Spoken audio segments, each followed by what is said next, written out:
آج گھوڑے پر بیٹھ کر سفر کرو اور وہ گھوڑا 100 سال تک نان اسٹاپ دوڑتا رہے، سفر کرتا رہے، کہیں نہ رکے، 100 سال کے بعد جہاں رکے گا اتنی جگہ ایک جنتی کی ہوگی، اور یہ اس جنتی کی ہوگی جس کو سب سے کم نیکیاں کی ہوں گی، اور سب سے کم عمل کرنے پر جس کو اللہ نے جنت دی ہوگی۔ یہ سب سے چھوٹے جنتی کی اتنی جگہ ہوگی۔ جہاں جنت اتنی ہوگی تو جہنم کا عذاب بھی بڑا ہوگا۔ میرے بھائیوں، ہمارے داڑ پھول چکے ہوں گے، میدان محشر میں آنسوؤں میں جو پسینہ ہمارا ٹنکی ٹپکے گا، اس پسینے کا حال تو یہ ہوگا کہ انسان اپنے عمل کے مطابق ڈوبا ہوگا۔ اور حدیث کی کتاب تو یہ کہتی ہے کہ انسان اپنے عملوں کو دیکھ کر اتنا روئے گا کہ اپنے آنسوؤں میں، اپنے آنکھوں سے گرنے والے آنسوؤں میں اگر ناؤ چلانا چاہے تو ناؤ پر بیٹھ کر وہ آسانی کے ساتھ ناؤ چلا لے گا۔ اس دن کے رونے سے بہتر ہے آج رو لیا جائے، آج گڑگڑا لیا جائے، آج اللہ سے توبہ اور استغفار کر کے اس کو منا لیا جائے۔ الذین یؤمنون بالغیب ویقیمون الصلاۃ، اور جو نماز قائم کرتے بتا دیا، ومما رزقناہم ينفقون، اور ہم نے جو رزق دیا ہے اس میں سے وہ خرچ کرتے رہتے ہیں، اللہ کی راہ میں دیتے رہتے ہیں۔ میرے بھائیو، اللہ کی راہ میں دے دو، اللہ کی راہ میں لٹا دو، آج جو دو گے وہی کام آئے گا۔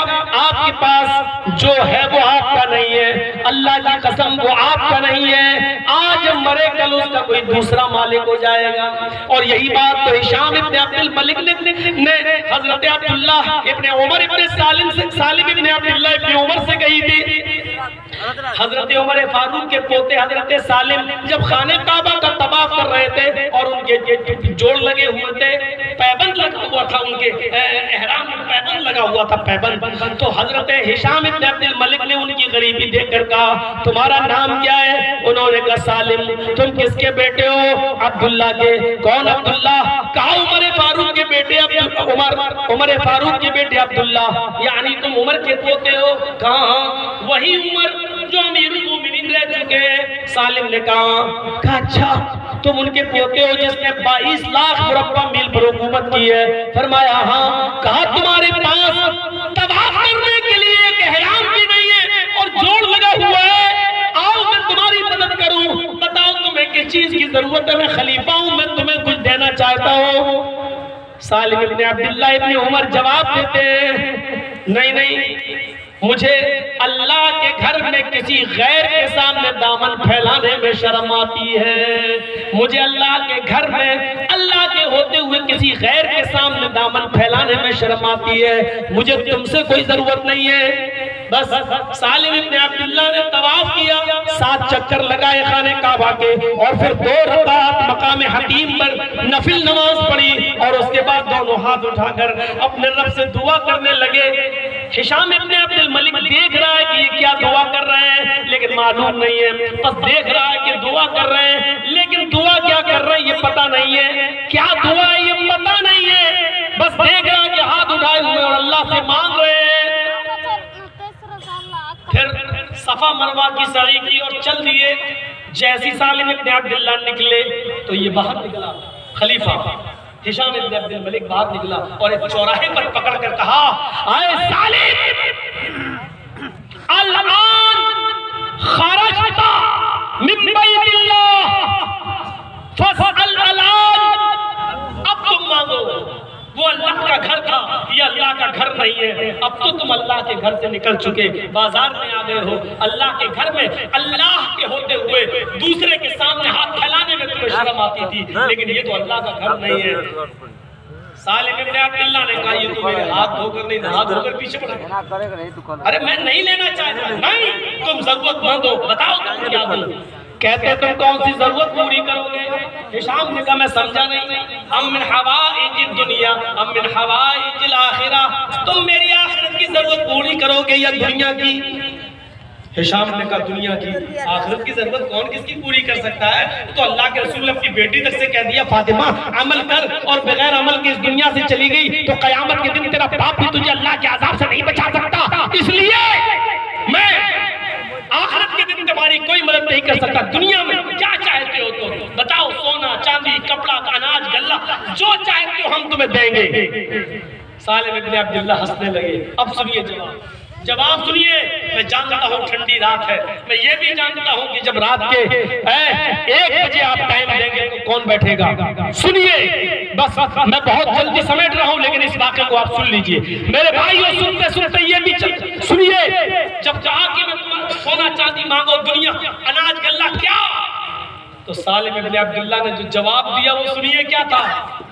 اے ہشام, میں دنیا مانگوں, سونا چاندی مانگوں, اناج اور غلہ, کپڑا تم سے مانگوں؟ کہاں تمہیں معلوم تھا کہ خانہ کعبہ کا طواف کرنے کے بعد میں نے کیا کیا؟ کہاں دعا مانگی. کہا تمہیں معلوم ہے نماز پڑھنے کے بعد میں نے دعا مانگی؟ ہاں. میں نے اپنے دونوں ہاتھ اٹھائے؟ ہاں. تمہیں معلوم ہے کہ میں نے اپنے رب سے کیا مانگا؟ ہشام کہتا یہ میں کیا جانوں کہ تم نے اپنے رب سے کیا مانگا, میں نے تو دور سے دیکھا کہ تم اپنے رب سے کچھ مانگ رہے ہو. ہاں صحیح ہے, میں نے اپنے رب سے کیا مانگا یہ میں تمہیں بھی نہیں بتانا چاہتا.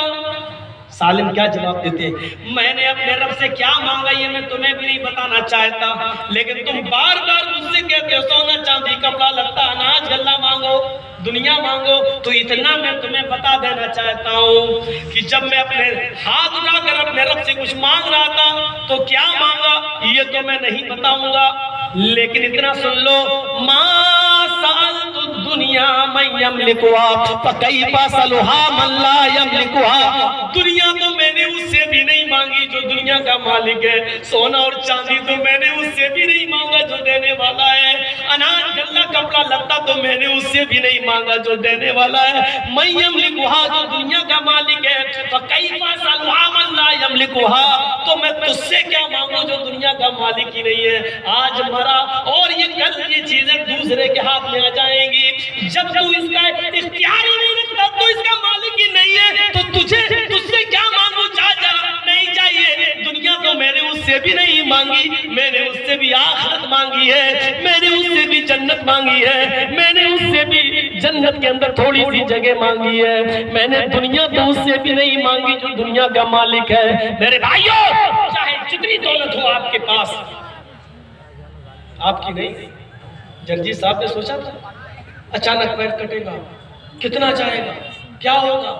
جس کا باپ نہیں, ماں نہیں, اور ماں نے مرتے وقت انتقال کے وقت میری پھوپھی نے اس کا ہاتھ میرے ہاتھ پہ دے کر کہا بیٹا اب اس کی ذمہ داری میں تمہارے اوپر سو. تصور کرو, نہیں ہے جو چیز میرے پاس میری نہیں ہے, جو کھا چکے وہ میرا ہے, جو پہن لیا وہ میرا ہے, اور جو اللہ کی راہ میں ہم نے اب تک خرچ کر دیا وہ میرا ہے, جو باقی ہے وہ میرا نہیں ہے. میرے مرنے کے بعد اگر میری اولاد عیاش نکلی تو عیاشی میں اڑا دیں گی, نیک نکلی تو اللہ مالک کن کاموں میں خرچ کرے. میرے بھائی جو دے دیا وہ آپ کا ہے, دو اپنے لیے نہیں مانگ رہا کوئی, اللہ کے لیے, مدرسے کے لیے. ایک سال سے اساتذہ کی تنخواہ باقی ہوگی. کبھی آپ نے سوچا ہے ان کے چولہے کیسے چلتے ہیں؟ آپ تو کچھ کر لیے, جن کا پورا دار و مدار مدرسے سے ملنے والی تنخواہوں پر تھا وہ بیچارے کہاں ہیں, کس جگہ کھڑے ہیں؟ کبھی آپ نے تصور کیا؟ بڑے سے بڑے لوگ ہل گئے اس لاک ڈاؤن میں.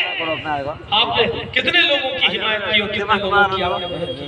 یہ ذمہ داری آپ کی اور ہمارے سب کے اوپر عائد ہوتی ہے. مدرسے کو دیکھیے, چلائیے. اب تو آدھے سے زیادہ بھی لوگ نہیں رہ گئے اتنی ٹھنڈی میں, اتنی رات میں. اس لیے میرے بھائیوں, میری کھڑی میں 2:20, ایک 12:50 پہ بھی آیا تھا, تقریباً 1.5 گھنٹے تو ہو ہی گیا. میرے بھائیوں, اب میں تھوڑی دیر اس لیے یہاں بیٹھوں گا 15 منٹ, تاکہ میں یہ دیکھوں کہ اس مدرسے کے لیے میری کتنی بات آپ رکھتے ہیں, مجھ سے کتنا پیار ہے آپ کو. 1 سال لاک ڈاؤن کی بات, بہار میں پہلا جلسہ میں یہاں, اور سنیے یہ وہ شخصیت ہے مولانا موسیٰ عمری صاحب جو سب سے پہلے مجھے بہار میں سب سے پہلے میں سکول میں آیا. اسی جگہ سے انہوں نے شروعات کرائی اور لاک ڈاؤن کے بعد بھی پہلا پروگرام انہی کو ملا. یہ خوش قسمتی ہے. اور پھر میں اس کنڈیشن میں یہاں آیا کہ میرا مائنڈ اور میرا دماغ ابھی یہاں لگا نہیں ہے. میرا بول یہاں رہا, دماغ وہاں ہے کہ کیسے اٹھ رہا ہوگا, کیسے چل رہا ہوگا, لیٹرین و پیشاب پائخانہ کیسے ہے, میرا دماغ ابھی وہاں لگا ہوا ہے. میرے بھائیوں آیا آپ کی محبت میں ہوں، آ گیا ہوں، لیکن جانا وہی ہے مجھے، اس لیے میں تھوڑی دیر بیٹھا ہوں۔ اسی لیے کہتا ہوں صحت و تندرستی کو، وہ ہماری عمر کا لڑکا، ہماری عمر کا، اور آج پورا پیر جس کی ایک جوان بیٹی ہو، اس کے بعد بیٹی کو بھی ہمیں کو تو ایک اور بیٹی ہے، ایک 18 سال کی، ایک جو ہے 16 سال کی، ہمیں کو دیکھنا ہے، اس کو زندگی بھر کمانے کے لائق نہیں، یہ بھی ہماری۔ تصور کریں آپ اس زندگی کو، تندرستی کو، ایسی بیماری سے پہلے غنیمت جان لو، ایسی بیماری سے پہلے غنیمت جان لو، لاؤ اللہ کی راہ میں جو دے سکتے ہو دے دو۔ ہم اس ادارے کے لیے میں 10 منٹ 15 منٹ آپ کے پاس بیٹھا ہوا ہوں، اللہ تعالیٰ سے دعا کرتا ہوں کہ یہ اوصاف جو ہم نے بیان کی ہمارے اندر پیدا فرما دے، وَبِالْآخِرَةِ هُمْ يُوقِنُونَ، آخرت پر یقین رکھنے والا بنا دے کہ ایک دن قیامت کا آئے گا اور بدلے کا دن آئے گا، اور یہی لوگ کامیاب ہیں۔